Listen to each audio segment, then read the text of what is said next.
Selamat pagi para siswa sekalian.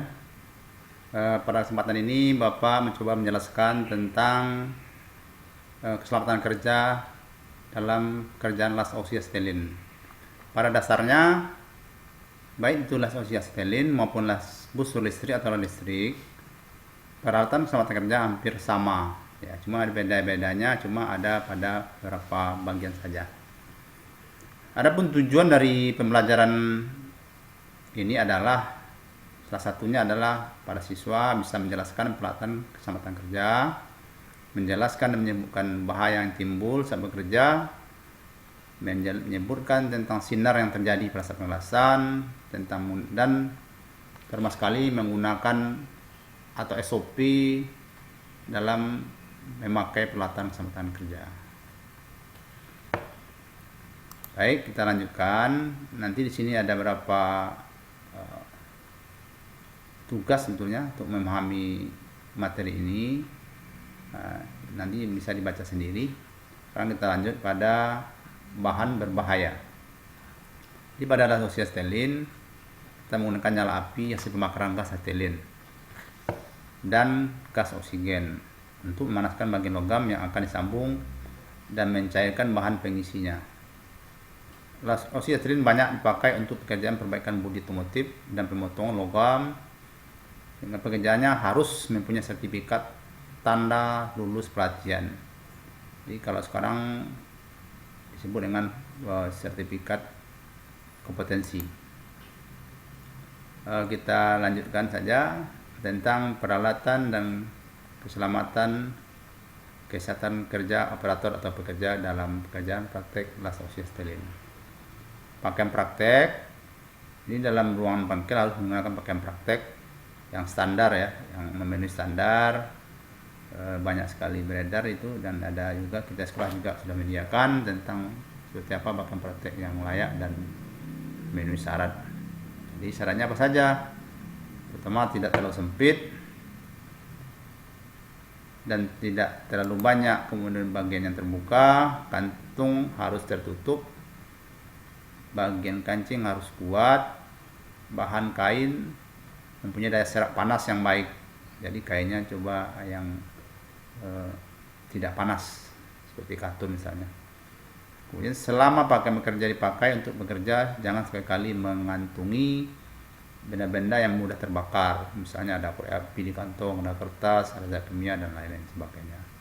Kemudian juga jangan mengantungi benda-benda tajam seperti mungkin besi, runcing atau pisau dan lain, obeng dan lain sebagainya. Kemudian yang kedua, apa saja? Pakaian praktek atau apron ya, untuk sebenarnya kerja juga. Dan apron ini untuk menghindari terbakarnya pakaian kerja. Jadi apron itu dipakai di bagian luar semacam rompi. Di bahannya itu ada yang dari kulit, kemudian ada juga campuran dengan asbes yang tidak mudah terbakar dan mempunyai daya serap panas yang lambat. Seperti gambar, ini adalah apron, kita juga punya di bengkel. Kemudian ada kacamata las. Dalam proses pengelasan terdapat sinar yang membahayakan anggota badan, terutama pada bagian mata dan kulit. Jadi jenis-jenis sinar pada pengelasan yang berbahaya itu diantaranya sinar ultraviolet, kemudian ada sinar cahaya tampak, adalah semua cahaya tampak yang masuk ke mata diteruskan oleh lensa dan kornea ke retina mata. Bila cahaya ini terlalu kuat, maka mata akan segera menjadi lelah dan kalau lama-lama mungkin akan menjadi sakit. Rasa lelah, dan kalau terlalu lama mungkin akan menjadi sakit. Rasa lelah ini sifatnya hanya sementara. Ini ada sinar inframerah. Adalah sinar ini tidak segera terasa oleh mata. Oleh karena itu sinar ini lebih bahaya sebetulnya, sebab tidak diketahui, tidak terlihat dan tidak terasa. Pengaruh sinar inframerah terhadap mata sama dengan pengaruh panas tadi, yaitu menyebabkan pembengkakan pada mata, terjadinya penyakit kornea dan terjadinya buta atau kerabunan. Nah, sehingga fungsi dari mata itu adalah untuk melindungi mata dari sinar ultraviolet, inframerah, cahaya tampak yang dipancarkan oleh nyala api las, kemudian melindungi mata dari terhadap percikan api ketika bekerja. Kemudian juga ada bagian dari kacamata itu ada rumah kacanya, tempat kacanya terpasang. Kemudian kaca las dari dua macam, kaca penyaring yang berwarna hijau atau coklat, kaca bening sebagai pelindung kaca penyaring. Syarat kaca penyaring pada kacamata las adalah mempunyai daya penerus yang tepat terhadap cahaya tampak, harus mampu menahan cahaya dan sinar yang berbahaya, harus mempunyai sifat yang tidak melelahkan mata, harus tahan lama dan tidak mudah berubah sifat. Kemudian harus memberikan rasa nyaman kepada pemakai. Ini di bawah adalah gambar kacamata las, salah satu dari model kacamata yang banyak dipakai di pekerjaan las usia stelin. Jadi sebagai contoh, untuk mengelas dan memotong dengan las usia stelin biasanya menggunakan nomor kaca penyaring dengan daya saring nomor 4 sampai dengan nomor 6. Tebal kaca penyaring 1,5 dan 2,5 mm. Sedangkan garis tengah kaca penyaring adalah 50 mm seperti pada gambar 103 di atas. Kemudian ada topi las, atau ada juga yang mengatakan ini namanya helm las. Di lapangan kadang macam-macam, yang mana fungsinya adalah sama. Itu tujuannya adalah untuk menghindari tumpukan langsung benda keras yang kepala. Jadi kalau kita di industri itu ada semacam helm atau topi untuk menghindari tumpukan langsung. Kemudian juga menghindari percikan api kepada ledak kecil dari cairan las. Kemudian juga menghindari dari kejatuhan langsung dari benda terhadap kepala. Jadi ada benda jatuh di atas ketika bekerja, bisa mengurangi risiko cedera kepala. Apa syaratnya? Sebuah topi las nyaman dipakai, terbuat dari fiberglass, kuat dan tahan benturan, panas dan goresan benda tajam. Dan yang panasnya kecil, sehingga tidak terlalu panas ya. Ini gambar di bawah 104. Kemudian ada sepatu las ya, di bengkel las atau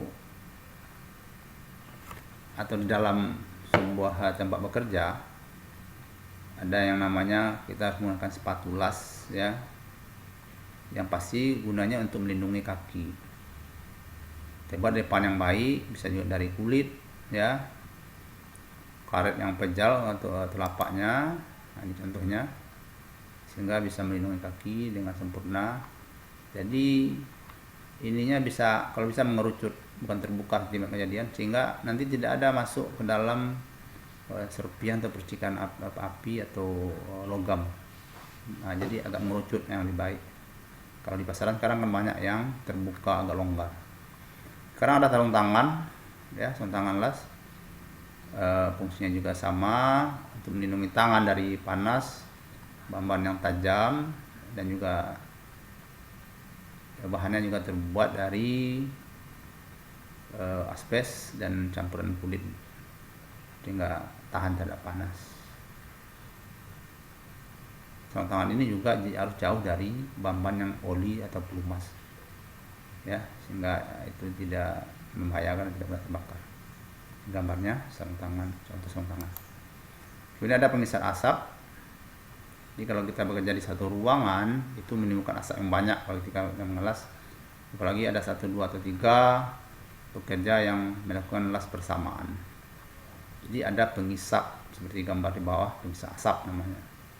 Karena itu dalam pekerjaan itu bisa saja terjadi ada timbul gas beracun seperti karbon monoksida CO, sehingga itu bisa menyebabkan kita keracunan, menyerap oksigen dalam darah.